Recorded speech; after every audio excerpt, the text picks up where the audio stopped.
আমি সুন্নি মাদ্রাসায় পড়াশোনা করিনি বললেই চলে। আমি সুন্নি মাদ্রাসার ছাত্র নই, আমি ভাই দেওবন্দি মাদ্রাসার ছাত্র। আমাদের ইমাম সাহেব শুধু বলতাল দিত যে ওরা নবী মানে না, নবী মানে না। ফজল ভাই বুঝতে পারলেন, ইমামকে একদিন আচ্ছা তাকে নিয়েছি, নবী মানে না মানে। তারপর আমি তো দেশের তো ইমাম, বুঝতেছেন না, একটু গরম তো থাকবি।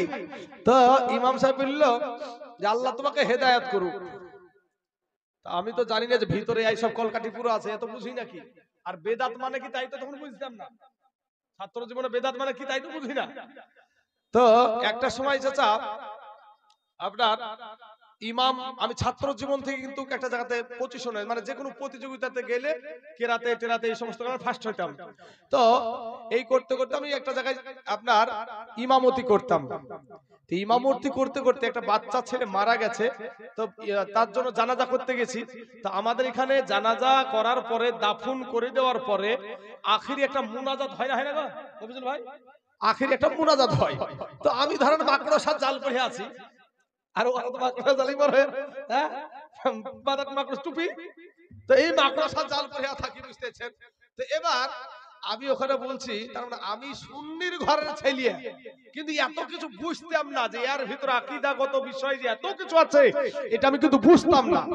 তো এবার নামাজ পড়ে অহরহ, সালাম দিচ্ছে সালাম আলাইকুম সালাম আলাইকুম, সব সময় দাঁতন মেশক করা সুন্নাত, এর দোয়া হেনের দোয়া তেনের দোয়া, এই পায়খানা যাওয়ার দোয়া পেশাবের তো খুবই চলে। আর তাবলীগ জামাত ওই হাড়ি ডেকচি নিয়ে আমার মসজিদে ঢুকে, আর আমি মার্কাজ মসজিদের ইমাম, বুঝতে পারলেন কিনা, বাজারের মার্কাজ মসজিদের ইমাম ছিলাম। তো ওখানে মসজিদ ভাই আমি শুধু তাদের হিসাব লিখতাম, মানে কে কোন মসজিদে যাবে, কে কোন দিকে যাবে, এই ছিল আমার কাজ। তো ওই ছেলে জানাজা করতে গিয়ে দেখছি মানুষ জানাজা করার পরে মাটি দিয়ে সব বাড়ি তুলেছে। আমি কি ভাবু সুন্নি হয়েছি ভাই, আমি সুন্নি মাদ্রাসায় পড়িনি। তো বাবা এবার আমি তখন উঠে বললাম যে আপনারা এখান থেকে কেউ যাবেন না, এখানে কারো বাবা শুয়ে আছে, কারো ভাই শুয়ে আছে, কারো মা শুয়ে আছে। আল্লাহ কি ভাবু আমাকে দেখেন এই নবীর গোলামের রাস্তায় নিয়ে আসছে। এবার আমি উঠে বললাম যে এখান থেকে কেউ যাবেন না, এখানে কারো বাবা, কারো মা, কারো ভাই, কারো বোন শুয়ে আছে, তাদের জন্য আমরা একটু দোয়া করব। তখন মানুষ দাঁড়িয়ে গেল, আমি দোয়া ধরলাম। এখনকার মতন তার এই আপনার বমবাস্টিং গলা না, তখন বাঁশির মতন সুর ছিল, বুঝতে পারলেন। ধরলাম দোয়া মা বাপের জন্য, আর মানুষের চোখে পানি আসলো। এখন মানুষ বলছে যে এই সব দোয়া গালান সব ছিল, কিন্তু এখনকার কিছু আইরেট মৌলবি উঠে এই দোয়া উঠিয়ে দিল। এই দোয়া কেন করনু, আর ওহাবিদের গায়ে আগুন ধরলো কেন রে বাবা? মসজিদে যাওয়ার সাথে সাথে ওই এলাকায় এক ডাকে 50টা মৌলবি বেরিয়ে আসবে। দেওবন্দি মৌলবি তো সুন্নি খুঁজে পাওয়া যাবে না।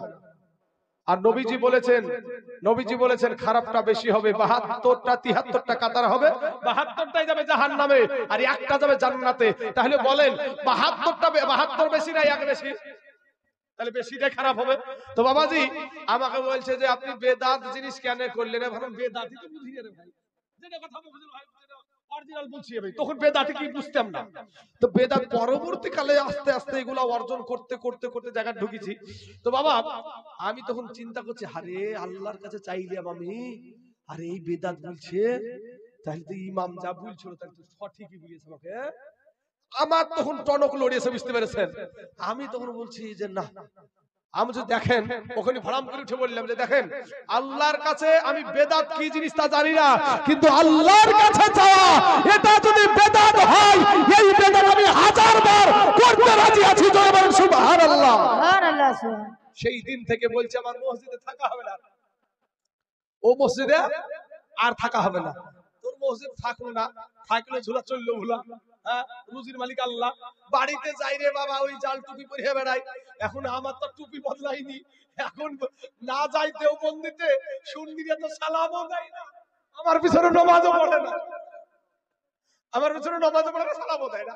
তো যাকে এক সুন্নি আলেমকে বললাম বিষয়টা পুরা খুলিয়ে, বিষয়টা পুরা বললাম যে এই ব্যাপার। তখন আমাকে একটা মসজিদ মাদ্রাসা আস্তে আস্তে আস্তে আস্তে আস্তে আস্তে আমি এই জায়গাতে পৌঁছেছিলাম। আর একটা জিনিস করেছি আমি, যে বাবা এর ভিতরে কি আছে এইটা তালাশ করতে করতে গিয়ে আমি দেখেছি যে আহলে সুন্নাত অর্থাৎ আমরা এখন যে পথের পথিক, আমি নিরপেক্ষ দৃষ্টিতে কোনো মৌলবি টলবি না, আমি নিরপেক্ষ দৃষ্টিতে আমি তালাশ করতে গিয়ে দেখেছি কিতাব ঘাটতে কি দেখেছি যে আহলে সুন্নাত ওয়াল জামায়াতি হলো আমার নবীর দল। জোরে বলেন সুবহানাল্লাহ। আর এই সুন্নি নামটা এটা কোনো মানুষের দেওয়া নাম না, আমার নবীর দেওয়া নাম। ও ব্রাদার ইসলাম মুআজ্জাজ সামিনে কিরাম, তাই এই পথে আসতে পেরে আমি নিজেকে গর্বিত হয়েছি বাপ। এমন কি শুধু তাই না, আপনারা হয়তো আজকে প্রচারে শুনেছেন যে আমি যখন এই রাস্তায় আসলাম আমি বললাম যে সুন্নিয়াতের জন্য আমি কিছু না কিছু করব। তো মফিজুল ভাই, আমি একটা সুন্নিয়াতের খাতিরে একটা মহিলা মাদ্রাসা বানায়া দিয়েছি মুর্শিদাবাদের জলঙ্গি থানাতে। জলঙ্গি থানার অন্তর্গত এখন আপাতত 150 বিদেশি মহিলা ওখানে মহিলা শিক্ষিকা দিয়ে পড়াশোনা চলছে। এই 150 বাচ্চার জায়গা করতে 2টা বিল্ডিং করতে হয়েছে, 25 লক্ষ টাকা খরচা হয়েছে বাবা। এই যে বলে যে মৌলবীরা কিছু দেয় না, মৌলবীরা ইসলামের জন্য জীবনটাকে বিলিয়ে দেয়।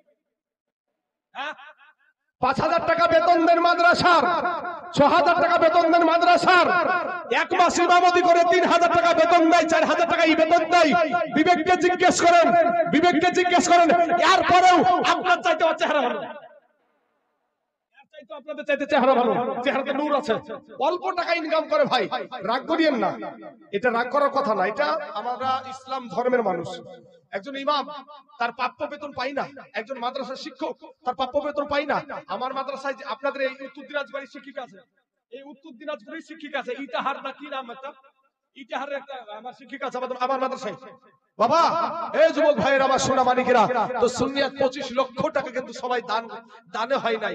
আমরা 3টে ছেলে আছি, একটা আবুল কালাম আজাদ সাহেব, আর একজন আবু রাইহান রেজা, আর আমি অধম আছি। এই 3 জোড়াতে অতি কষ্ট করে নিজের থেকে দিয়ে মানুষের কাছ থেকে চাইয়ে 25 লক্ষ টাকা খরচ করে সেই বিল্ডিং তৈরি করেছি বাবা। সেখানে সুন্নিয়াতের খিদমত চলছে।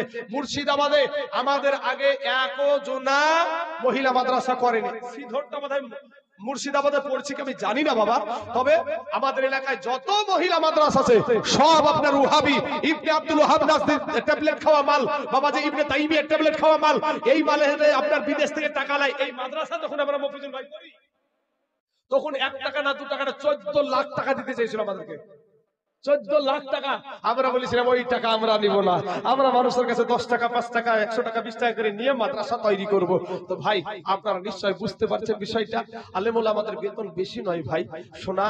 তো সবাই যদি পারতো, আলেমুল যদি সত্যি পারতো, এর আগে দান করার বিষয়টা বলে জানে না যে দান করলে কি হয় না হয়। আমার নবীজি একদিন বলছেন যে মা আয়েশা যার সবচাইতে হাত লম্বা সে আগে জান্নাতে যাবে। তো মা আয়েশা সিদ্দিকা রাদিয়াল্লাহু তাআলা আনহা আমাদের মা, নবীদের বিবি, সমস্ত মুসলিম জাহানের মা, সমস্ত মুসলিম জাহানের মা। তো মা আয়েশা কান্না করছেন, বলে আয়েশা তুমি কাঁদো কেন? বলে ইয়া রাসূলুল্লাহ আমার তো ছোট ছোট হাত। বলে ওগো আয়েশা এই দিক দিয়ে তোমাকে বলা হয় নাই, এই দিক দিয়ে তোমাকে বলা হয় নাই, যার দানের দিক থেকে হাত লম্বা হাত বড় সে আগে জান্নাতে যাবে। জোরে বলেন সুবহানাল্লাহ। বাবা জি আমার সোনা মালিকের আমার ভাই জানেন